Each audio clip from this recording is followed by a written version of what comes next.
اب پہلی بات تو یہ سوچئے، کیا انسان ہر وقت نماز پڑھتا ہے؟ ہمیشہ روزہ رکھتا ہے؟ جب اللہ کہہ رہا ہے میں نے تو پیدا ہی کیا میری عبادت کے لیے، کوئی اور کام اگر وہ کر رہا ہے تو وہ میرے مقصد تخلیق کے خلاف کر رہا ہے۔ وما خلقت الجن والانس الا لیعبدون، میں نے تو جنوں اور انسانوں کو صرف اس لیے پیدا کیا کہ میری عبادت کریں۔ تو اصل میں بات کیا ہے؟ یہ نماز، روزہ، حج اور زکوٰۃ یہ بھی عبادات تو ہیں، اصل عبادت کچھ اور ہے۔ اصل عبادت کیا ہے؟ الحمدللہ وکفا والصلاة والسلام علی عباده الذین اصطفیٰ، خصوصاً علی افضلهم وخاتم النبیین محمد الامین وعلی آلہ وصحبہ اجمعین۔ اما بعد فاعوذ باللہ من الشیطان الرجیم، بسم اللہ الرحمن الرحیم۔ رب اشرح لي صدری ویسر لي امری واحلل عقدۃ من لسانی یفقہوا قولی۔ اللہم ربنا الہمنا رشدنا واعذنا من شرور انفسنا، اللہم ارنا الحق حقا وارزقنا اتباعہ وارنا الباطل باطلا وارزقنا اجتنابہ، اللہم وفقنا لما تحب وترضى، آمین یا رب العالمین۔ معزز حاضرین اور محترم خواتین، السلام علیکم ورحمۃ اللہ وبرکاتہ۔ آپ کے علم میں ہے کہ میرا آج کی گفتگو کا عنوان ہے کلمہ طیبہ، اور اس کے حوالے سے یا اس کی روشنی میں ہمارے دینی فرائض۔ بچپن میں مجھے امید ہے کہ بہت سے لوگ خوش نصیب ایسے ہوں گے اس مجمع میں جن کی تعلیم کا آغاز قاعدہ یسرنا القرآن سے ہوا ہو یا نورانی قاعدے سے ہوا ہو، اور پھر اس کے بعد حضرت مولانا مفتی کفایت اللہ رحمۃ اللہ علیہ کے کتابچے تعلیم الاسلام جو ہے انہیں پڑھائے گئے ہوں۔ ظاہر بات ہے کہ آج کل وہ رواج ختم ہو چکا ہے، آج کا ہمارا دور مادہ پرستی کا ہے۔ ہماری تعلیم میں بھی آپ کو معلوم ہے کہ کنڈر گارڈن جو ہے اس سے بات شروع ہوتی ہے، اور ممی اور پاپا یہ الفاظ جو ہیں وہ بچوں کو سکھائے جاتے ہیں، اللہ اور اس کے رسول کا نام عام طور پر نہیں پڑھایا جا رہا۔ لیکن یاد ہوگا آپ کو کہ اس سلسلے میں سب سے پہلے ایمان مفصل، ایمان مجمل یاد کرائے جاتے تھے، ایمان کیا کیا ہے، پھر 6 کلمے پڑھائے جاتے تھے۔ یہ 6 کلمے یوں سمجھیے کہ اسلام کی تعلیمات کا لب لباب اور خلاصہ۔ ان میں سے پہلے 2 کلمے کیا ہیں جو اہم ترین ہیں؟ کلمہ طیبہ، لا الہ الا اللہ محمد رسول اللہ صلی اللہ علیہ وسلم۔ یہ مختصر ترین کلمہ ہے، اسے ہم کلمہ طیبہ کہتے ہیں، اور یہ سمجھیے کہ ہمارے دین کی جڑ اور بنیاد اور اساس ہے۔ دوسرا کلمہ اسی میں لفظ شہادت کا اضافہ ہو کر اشہد ان لا الہ الا اللہ واشہد ان محمد رسول اللہ صلی اللہ علیہ وسلم۔ یہ کلمہ شہادت جو ہے یہ اسلام میں داخلے کا شاہ درا ہے۔ شاہ درا، در کہتے ہیں دروازے کو، شاہ درا بہت بڑا دروازہ۔ جو لوگ دلی سے واقف ہیں انہیں یاد ہوگا، معلوم ہوگا کہ دلی جو ہے وہ جمنا ندی یا جمنا دریا کے مغرب میں واقع ہے، اور مشرق سے جو بھی آتا ہے یو پی سے، اس کو پہلے ایک قصبے سے گزرنا پڑتا ہے، جس کے بعد پل آتا ہے جمنا کا، اور اس قصبے کا نام ہے شاہدرہ۔ اسی طرح کا شاہدرہ ایک لاہور میں ہے۔ لاہور جو ہے وہ راوی کے جنوب مشرقی کنارے پر ہے، آباد ہے شہر۔ اب جو بھی پشاور سے، سرحد سے، اسلام آباد سے، پورے پنجاب سے لوگ آتے ہیں تو انہیں لاہور میں داخل ہونے کے لیے دریائے راوی کراس کرنا ہوتا ہے، لہذا وہاں بھی ایک قصبہ ہے جس کا نام شاہدرہ ہے۔ شاہدرہ یہ بڑا در ہے کہ جس سے داخل ہو کر آپ دلی میں یا لاہور میں داخل ہوں گے۔ اسی طرح میں نے عرض کیا کہ اسلام میں داخلے کے لیے شاہدرہ جو ہے وہ ہے اشہد ان لا الہ الا اللہ واشہد ان محمد رسول اللہ صلی اللہ علیہ وسلم۔ آج میں انہی 2 کے حوالے سے آپ کے سامنے کچھ باتیں رکھ رہا ہوں۔ باتیں بالکل بنیادی ہیں، اور میں سمجھتا ہوں کہ آپ کے ذہنوں کے اندر موجود ہیں، صرف یہ ہے کہ آپ نے شاید زیادہ کبھی شعوری طور پر توجہ نہ دی ہو اور ان کے بارے میں کہیں گہرا غور و فکر نہ کیا ہو. دیکھیے پہلا جز کیا ہے؟ لا الہ الا اللہ، کلمہ توحید ہے. یہ اللہ کے سوا کوئی معبود نہیں.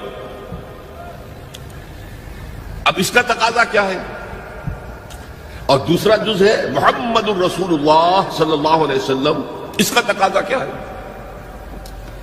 اللہ کے سوا کوئی معبود نہیں، معبود برحق صرف اللہ. اس کا کیا مطلب ہے؟ عبادت صرف اس کی ہوگی، کوئی معبود نہیں اللہ کے سوا، عبادت اسی کی ہوگی. اس عبادت کا مفہوم کیا ہے؟ قرآن مجید میں بہت سے انبیاء کی اور رسولوں کی دعوت بیان ہوئی اور نام بنام کہا گیا. ان کی دعوت کیا تھی؟ ان اعبدوا اللہ ما لکم من الہ غیرہ، اللہ کی عبادت کرو، تمہارا کوئی الہ اس کے سوا نہیں. اس کے ساتھ ہی بعض صورتوں میں ایک لفظ کا اضافہ ہوتا ہے. سورہ شعراء میں ان اعبدوا اللہ واطیعون، عبادت اللہ کی کرو، میری اطاعت کرو. تو اللہ کی عبادت کیا ہے جس کے لیے سورہ زاریات میں فرمایا وَمَا خَلَقْتُ الْجِنَّ وَالْإِنسَ إِلَّا لِيَعْبُدُونَ، میں نے نہیں پیدا کیا ہے جنوں اور انسانوں کو مگر صرف اس لیے کہ میری عبادت کریں. تو معلوم ہوا کہ لا الہ الا اللہ کا تقاضا کیا ہے؟ ہمہ تن ہمہ وقت اللہ کی عبادت. یہ عبادت کیا ہے؟ بدقسمتی سے مسلمانوں پر جو زوال آنا شروع ہوا خلافت راشدہ کے بعد سے، ایک زوال اسلام کا شروع ہو گیا، اگرچہ مسلمانوں کا تو عروج جاری رہا. دور بنو امیہ میں، دور بنو عباس میں دنیاوی اعتبار سے سطوت، شان اور شوکت بڑھتی چلی گئی، لیکن اسلام جو ہے اس کے اندر زوال شروع ہو گیا. سب سے پہلا زوال کیا آیا؟ وہ خلافت کہ جو مسلمانوں کو اپنے میں سے کسی بہترین شخص کا انتخاب کر کے جس کا تعین ہونا چاہیے تھا، وہ خلافت موروثی عہدہ بن گئی، خاندانی بات بن گئی، قبائلی بات بن گئی. یہ ہمارے زوال کا پہلا منظر تھا. بہرحال اس کے بعد رفتہ رفتہ ہمارے تصورات بھی کچھ محدود ہوتے چلے گئے. ہوتے ہوتے بات یہاں تک پہنچی کہ عبادت کا مطلب ہے نماز، روزہ، حج اور زکوٰۃ. اب پہلی بات تو یہ سوچئے، کیا انسان ہر وقت نماز پڑھتا ہے، ہمیشہ روزہ رکھتا ہے؟ جب اللہ کہہ رہا میں نے تو پیدا ہی کیا میری عبادت کے لیے، کوئی اور کام اگر وہ کر رہا ہے تو وہ میرے مقصد تخلیق کے خلاف کر رہا ہے. وَمَا خَلَقْتُ الْجِنَّ وَالْإِنسَ إِلَّا لِيَعْبُدُونَ، میں نے تو جنوں اور انسانوں کو صرف اس لیے پیدا کیا کہ میری عبادت کریں. تو اصل میں بات کیا ہے؟ یہ نماز، روزہ، حج اور زکوٰۃ یہ بھی عبادات تو ہیں، اصل عبادت کچھ اور ہے. اصل عبادت کیا ہے؟ عبد کہتے ہیں غلام کو. غلام پچھلے زمانے کا تصور کیجئے، یہ ایسا نہیں تھا جیسے آپ کسی کو ملازم رکھ لیں. آج امپلائی ریلیشن شپ یہ اور ہے. آپ نے کسی کو ملازم رکھا ہے، فرض کیجئے دہاڑی پر رکھا ہے، وہ 8 گھنٹے کام کرے گا پھر چھٹی کرے گا. اس کے بعد وہ آپ کا کوئی تابع نہیں ہے، آپ کا غلام نہیں ہے، بلکہ آپ کا بھی ایک ہی ووٹ ہوگا. جب الیکشن ہوگا اس کا بھی ایک ہی ووٹ ہوگا. تو اصل میں غلام جو ہوتا تھا وہ ہمہ وقت، ہمہ تن، ہمہ جہد، ہمہ وجوہ بندگی کرتا تھا، اطاعت کرتا تھا. ملازم کہہ سکتا تھا کہ میرے تو اوقات ختم ہو گئے. آپ نے کسی کو رکھا خانسامہ کی حیثیت سے، اور فرض کیجئے ابھی فلش سسٹم نہیں آیا تھا تو بیت الخلاء جو ہے آپ جس طرح کے ہوتے تھے سب کو یاد ہے. کسی دن بھنگن نہیں آئی، آپ کہیں اس سے خانسامہ سے کہ ذرا جاؤ بیت الخلاء صاف کراؤ، وہ صاف کیا کہ صاحب میں تو خانسامہ ہوں، میں آپ کو کھانا پکا کر دینے کا پابند ہوں، میں یہ آپ کا بیت الخلاء صاف کرنے کا تو پابند نہیں ہے. کہے گا کہ نہیں کہے گا؟ لیکن غلام نہیں کہہ سکتا. غلام تو ملکیت ہے، وہ 24 گھنٹے کا مطیع ہے، جو کام کہا جائے کرنے پر مجبور ہے، انکار نہیں کر سکتا. اور آپ کو معلوم ہو ایک اور بات ہونی چاہیے کہ غلام تو خود مملوک ہوتا ہے، اس کی ملکیت کوئی نہیں ہوتی. آقا نے کوئی اگر کوٹھڑی دے دی ہے کہ تم رات کو اس میں سو جایا کرو تو کیا وہ اس کوٹھڑی کا مالک ہو گئے؟ آقا نے کوئی چارپائی دے دی ہے اس پر سویا کرو تو کیا چارپائی کا مالک ہو گئے؟ نہیں، قطعاً نہیں، خود مملوک ہے. اور پچھلے زمانے میں غلاموں کا معاملہ کیا تھا؟ آقا جب چاہے ذبح کر دے، قتل کر دے، کوئی مقدمہ نہیں بنے گا، نہ 302 کا نہ 304 کا۔ کیوں؟ جیسے آپ کی بکری آپ کی ملکیت تھی، آپ نے ذبح کیا، گوشت کھا لیا، کوئی پوچھ سکتا آپ سے؟ میری بکری تھی بھائی، میں نے ذبح کیا، Who are you to ask me؟ اسی طرح غلام میری ملکیت ہے، میں نے قتل کر دیا، میں نے اپنا نقصان کیا ہے نا۔ میں اس غلام کو فروخت کرتا تو کچھ پیسے مل جاتے مجھے، لیکن اختیار میرا ہے، میں نے اسے قتل کر دیا۔ اس معنی میں اللہ کا غلام بن جانا، اللہ کا بندہ بن جانا۔ یہ بندہ جو ہے یہ فارسی کا لفظ ہے، عبد عربی کا لفظ ہے۔ عبد سے عبادت بنا، بندے سے بندگی بنا۔ چنانچہ شیخ سعدی کا شعر ہے مشہور، جو مسجدوں میں پہلے لکھا جایا کرتا تھا۔ آج کل تو ہمارا نئی قسم کی مسجدوں کے ڈیزائن بنتے ہیں نا، پچھلے زمانے میں کیا ہوتا تھا؟ اس در کے اوپر چوکٹا بنا ہوا ہے، روز محشر کے جانگ اداس بود، اولی پرسش نماز بود۔ وہ قیامت کا دن جو بہت سخت ہے، پہلا حساب نماز کا ہوگا۔ اور یہ شعر بھی لکھا ہوتا تھا، زندگی آمد برائے بندگی، زندگی بے بندگی شرمندگی۔ یہ زندگی ہمیں ملی ہی بندگی کے لیے ہے، وما خلقت الجن والانس الا لیعبدون۔ تو اگر ہم بندگی نہیں کرتے اللہ کی تو شرمندگی ہی شرمندگی ہے، گویا کہ ہم اپنے مقصد تخلیق کو تو پورا نہیں کر رہے۔ آپ نے قلم بنایا تھا لکھنے کے لیے، لکھتا نہیں ہے تو اٹھا کے پھینک دیں گے، آپ اس کو کوڑے میں ڈالیں گے۔ لہذا انسان کی تخلیق اور جنوں کی تخلیق بندگی کے لیے ہوئی۔ زندگی آمد برائے بندگی، زندگی بے بندگی شرمندگی۔ یہ ہمہ وقت، ہمہ تن، ہمہ وجوہ، ہمہ جہد اللہ کی اطاعت ہے، یہ ہے عبادت۔ اس عبادت کے لیے عبادات ہمیں دی گئی ہے۔